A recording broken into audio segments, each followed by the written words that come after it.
Thank you very much, and it's great to be here.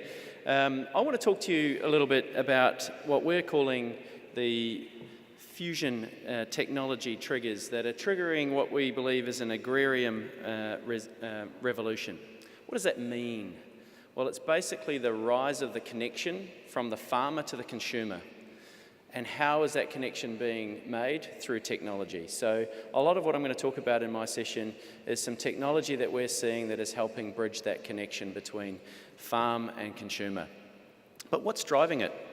Technology is enabling it, but what's actually driving it? Well, we think that health is really shaping the future of food.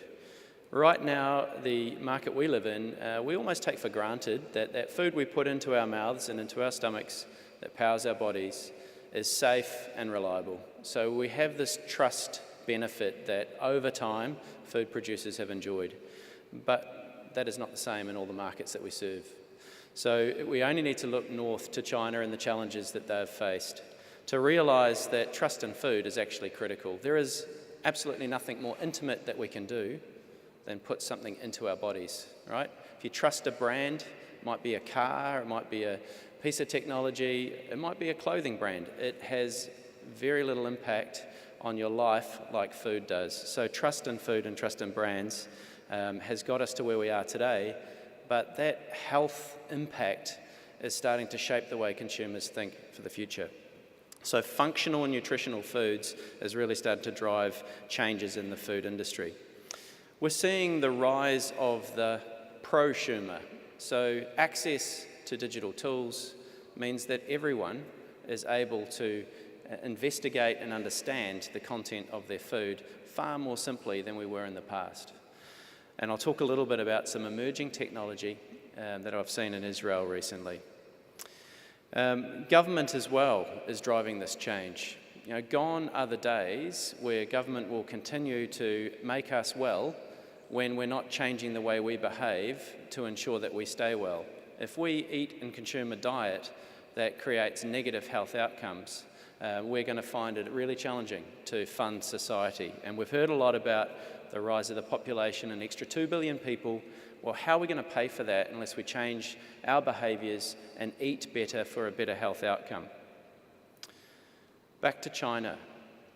China's focus is on creating a safe eating brand in China. Why is that important? Well, we've seen lots of scares. Their people, their citizens need confidence in their locally sourced produce. We're seeing how challenging it is to buy land in other markets, so they must really focus inwards on how to improve the quality of food production. Could there be a China food story? Not at the moment. But if we can see that market move to actually producing safe consumer products, then absolutely watch them turn into a food exporter. But they don't have the global license to supply food at the moment. So that will drive a change as well. The other point I think that's important for us is the opportunity this presents to Australia. The agrarian revolution is where the farmer can connect and get closer to the consumer, and we've had some great examples of that already this morning. The closer you are to the person who's putting that food into their mouth, the greater share of value you can capture. And you need to think about how digitally you can access that connection, bridge the farm to the plate. And the opportunity is profound for us.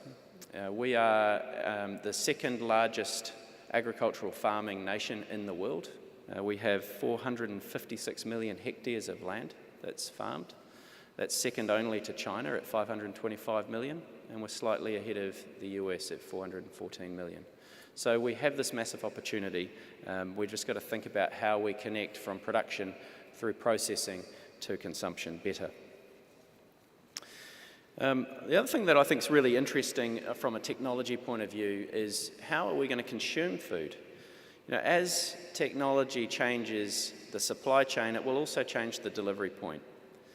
And one really interesting thing that you can look up on YouTube if you haven't already seen it, that is absolutely mind-blowing, is the pop-up restaurant in London called Food Inc. What's unique about this pop-up restaurant is not the fact that the tables and the chairs are 3D printed, but that the food is too. So the entire experience is essentially created with a computer. And what this type of technology is doing is it's changing the way we think about fast food. Fast food equals bad food. No, fast food is going to equal better for you food because of what can be put into it. So this is where we're starting to see the functional foods and the nutraceutical benefits start to enter the food that we're going to consume. And pop-up restaurants maybe now, but how far away is it before the kitchen at home is just an optional benefit, where we can have technology like food printers that mean we don't need to invest as heavily in the kitchen.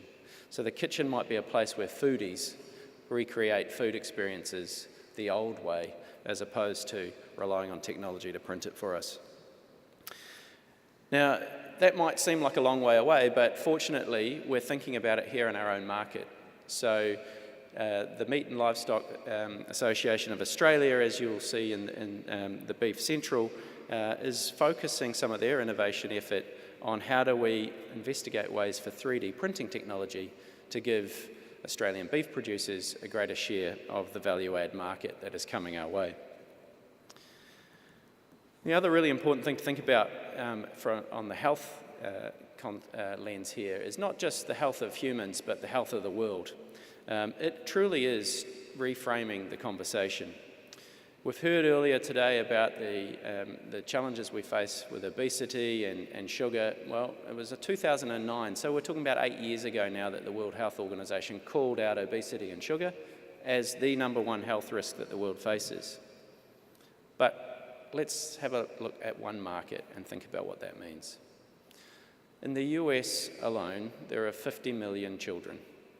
Over the last 30 years, the average weight of a child in the US has gone up by 5 kilograms.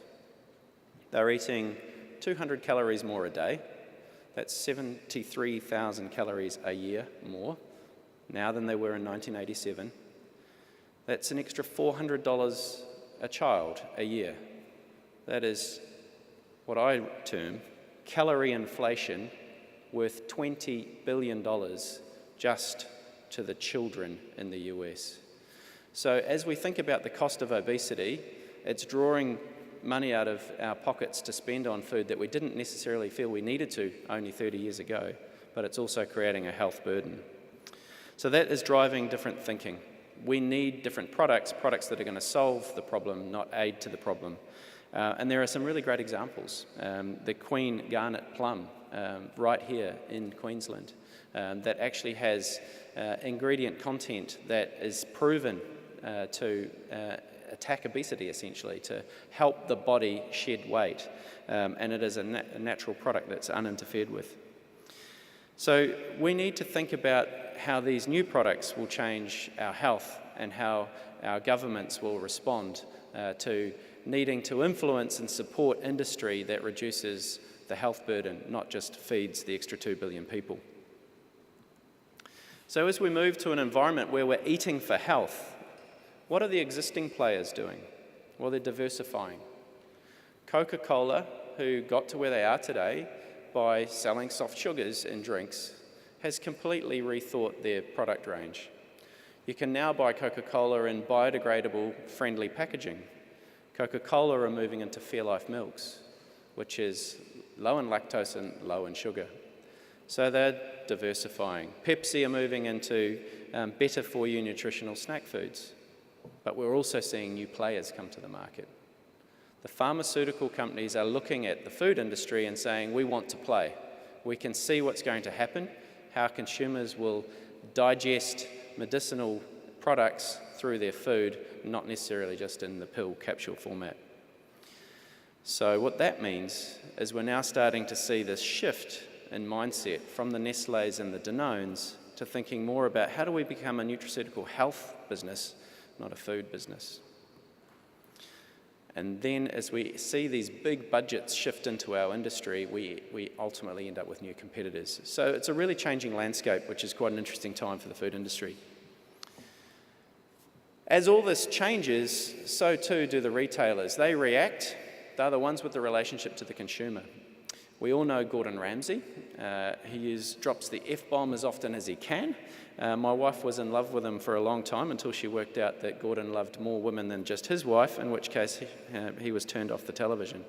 But Gordon's made a business out of being a 3 Michelin star restaurant, hundreds of pounds per meal, very intimate small dining room in central London. But he's actually shifted downstream and realised when British Airways decided that they weren't going to put food on their short-haul international flights through Europe, that there was a market for Gordon Ramsay plain food. So he's selling his brand, his Michelin star brand, good quality fast food to take on board planes. Flip that round and look at what McDonald's have done with the create your own burger. So we might have otherwise gone to McDonald's and spent $7 on a Big Mac burger. Now you might walk out having spent $14, $15 on creating something that was unique to you. So they're capturing a market by giving you optionality. But it's not just the retailers. The machines are getting in on this as well. So there are active vending machines now in Singapore that will print you a pizza base. And that's just 3D food printing. When 4D food printing comes into this, and you can actually print a food product that will mature and age as well, it's going to get really interesting. So this is happening. It's right around the corner. The question that we pose to our clients is, how do you capture value in this new world, right? And if you stick with the food printing example, we all know right now that it is cheaper to buy a printer for your desktop than it is to buy the cartridges. So which game do you want to be in? Do you want to be the technology company that produces the food printers, or do you want to be the food producers that produce the food ink that's going to get the share of the value? It's our decision to make as this technology comes to market, but we have to be thinking about what's over the horizon, not just what's right in front of us. We talk a lot at KPMG about plate to paddock. We believe deeply in the philosophy that you should start with what the consumer wants, not with what you're able to produce. That should define the products, the innovation, the relationship, the brand that you have with the market. And we heard that from Richard and Alice Gorman earlier today around CowFresh and how they really stopped and looked at a commodity and said, let's rethink that. Let's change the language, change the narrative with the marketplace. Well, to do that well, you need to be digitally connected right through from the soil to the plate. And that's where agtech comes into it. It is the point in that value chain where technology first touches the food product. And it is really pleasing to know that Australia has some fantastic ag technology and some really burgeoning startups that are coming through.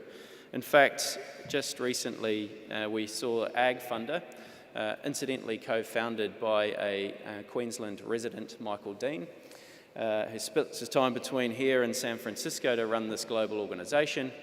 They ran a survey across the 100,000 people that read their newsletter every month and asked the question, who are the most innovative ag tech providers at a pre-Series A level? 2 of the 5 were from Australia. So it is a great time for technology to be entering into the agrarian revolution. And these businesses are in the process of raising capital locally to take on and succeed in global markets. And they're being backed by a lot of international players. So if we think we're isolated in Australia, it's not the case. Technology is present here, and so is the capital that wants to look at investing in the technology from Australia. We talk about the value chain of technology in the food production cycle to move from inputs through the farming production process into processing as being the ag tech end of the value chain. From processing, we start to really encounter food technology, and then as we move into the end consumer, we start to move into food e-commerce. Those are all great terms, but there's one common link between all of it, and that is data. And the interoperability of technology is what is concerning us and our organisation. We really want to see consistency so that information can transfer, so that the consumer who's eating their meal with this futuristic smart fork that can test the DNA and tell them that that Wailara Angus piece of beef did actually come from southern Queensland, can go all the way back through that supply chain. Technology like blockchain, like the Internet of Things, is really linking the input end to the consumer. This is the time to be reimagining our businesses, to be thinking not about what's the incremental technology I can put into my business, but how do I fundamentally rethink my own supply chain, and with that, where value sits? How do I get operational efficiencies? How do I think differently around regulation and compliance? Why am I filling out multiple forms? We just heard earlier how much of the global logistics industry takes of world GDP. That was staggering, 15%. It blows my mind. But how much of that is inefficient? Could we not get to an environment where we're pre-clearing food in the field through the use of technology to give that confidence? And if we're financing industries that are producing food and you have access to that kind of data and the insights and intelligence around where risk sits and where yield might be beyond expectation or below expectation, then shouldn't we pass that value back to the producer so that if you're a lower credit risk, you get a better financial outcome? Technology can do that for us. But ultimately, we have to be focused on the fourth dividend, and that's the customer experience. And that's that link that we talked about earlier. So technologies are absolutely changing what we eat, they're changing how we produce it, and it's creating visibility through the supply chain. So you can now produce product that a consumer will trust, but also have that confidence in the provenance story. So all of a sudden, Australian grown or Queensland grown food is a different point of view in the marketplace and on the shelf. And that transparency is reinforcing the trust in our produce. So it gives us a short-term dividend while the rest of the world, like China, is dealing with just producing safe food. We heard a lot from Nikki this morning about some of the really interesting alternatives that are coming to market. So this is the disruption for the traditional dairy sector, what you see on screen behind me. Some interesting products, but really interesting also to see who's investing in them. I won't go into too much more detail because we've heard a lot about the role of nuts and alternative milk sources coming in, but probably the key thing to take away is that these don't taste different, right?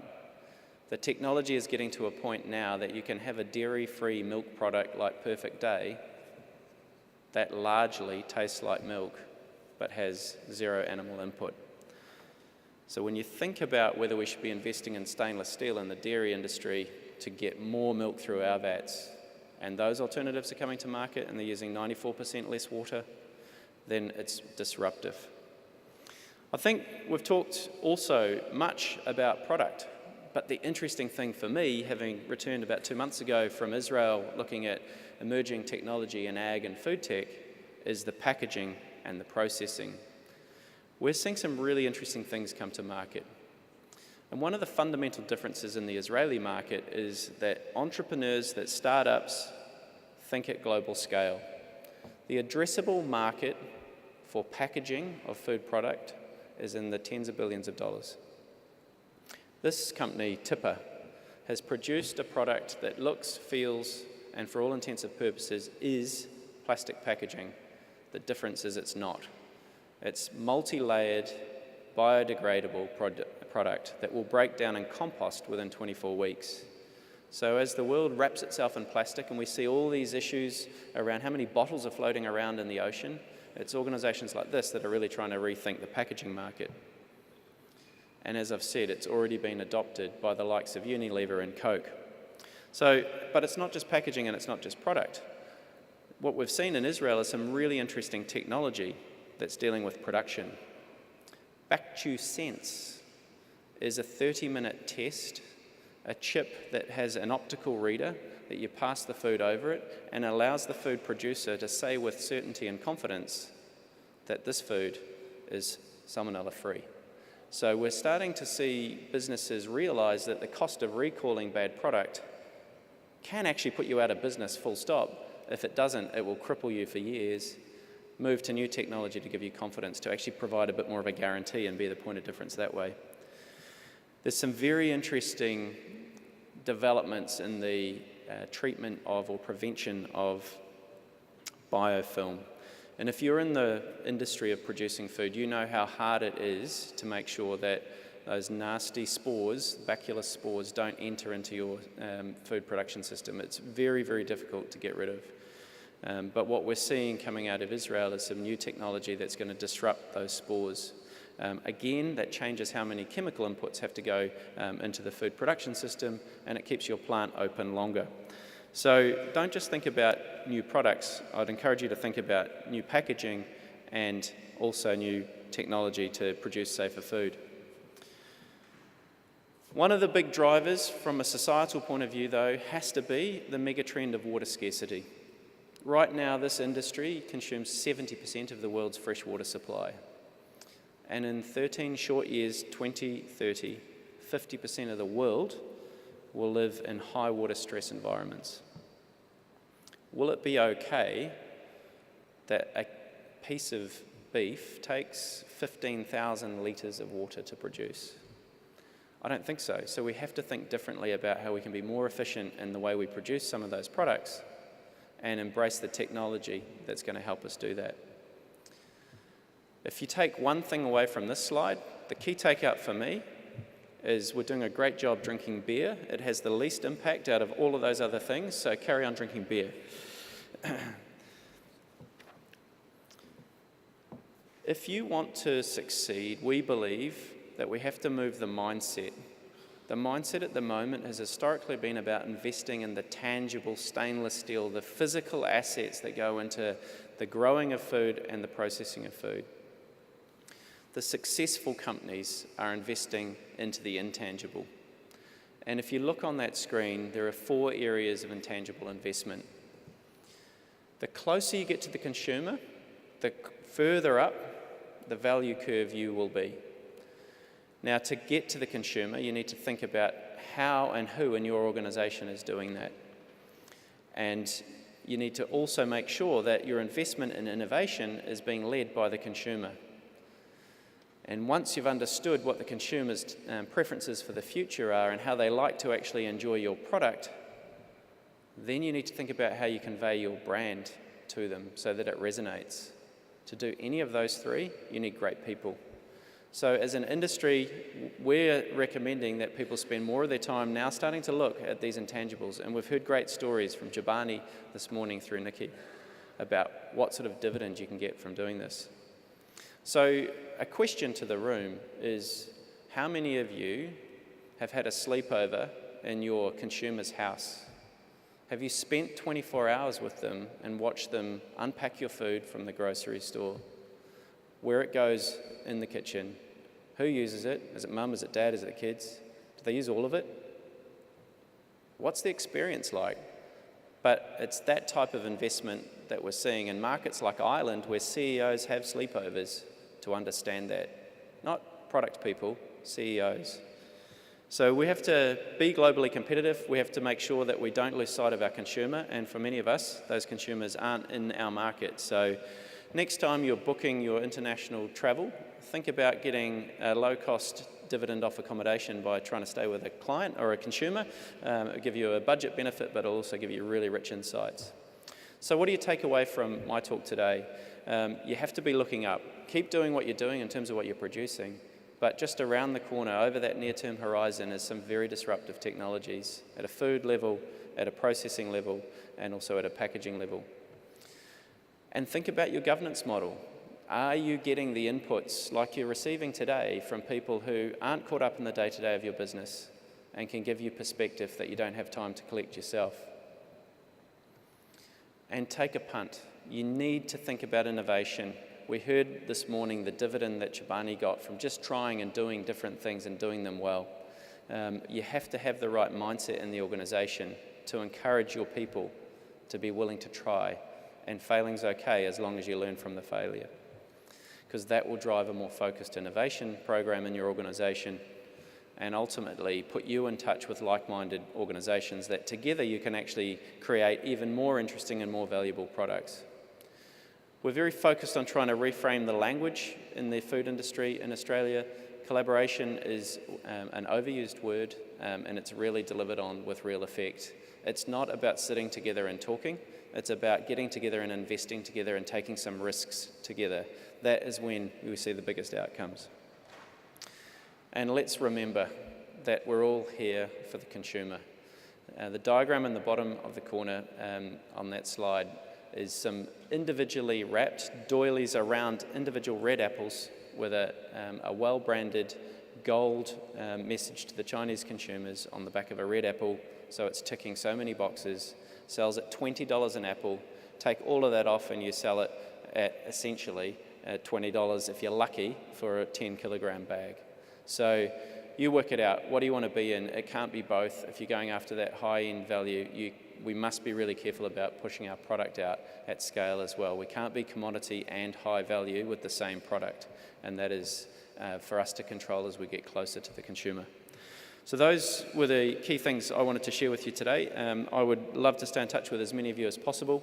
I haven't talked much about agtech, which is where my passion is as well, but I'd encourage you to connect with me and my colleague Amanda Goddard, who's here from KPMG, or join us through the virtual domain of our website. So thank you and enjoy the rest of your day.